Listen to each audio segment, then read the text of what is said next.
Quando falamos de variações linguísticas, precisamos pensar em algo que vem bem antes da língua, que é a linguagem. Linguagem nada mais é do que a capacidade que o ser humano tem de se comunicar.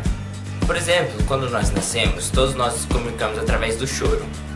A comunicação pode ser feita através de símbolos, como as placas de trânsito, através de sinais, como libras, e também através de palavras. Isso quer dizer que a linguagem pode ser verbal e não verbal. A linguagem verbal é quando nós utilizamos palavras, e a não verbal, claro, o contrário. Um dos princípios da linguagem é o código. O código é um conjunto de signos e regras que permitem a construção de uma mensagem e a comunicação com outros. A combinação do código verbal e não verbal vão permitir que nós possamos construir a nossa língua. A língua caracteriza um povo, uma sociedade, uma nação, entre outros. Então podemos dizer que essa língua pode ser formal, culta no caso, ou informal, como nós falamos. O uso individual da nossa língua é a fala, que pode ser informal ou formal.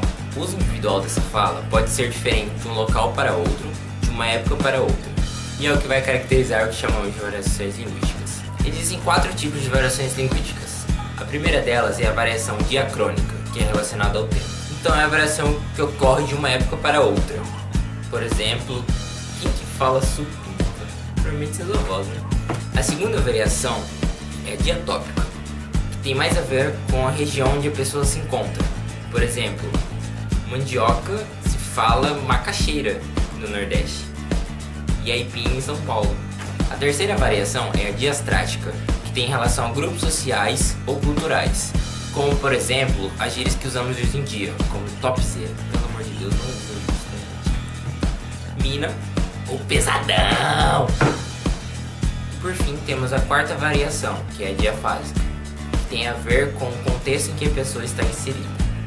Um exemplo de diafásica é uma redação escrita e uma conversa proferida dia a dia. Isso aí, galera, tô com o olho zoado. Meu Deus do céu, eu vou morrer.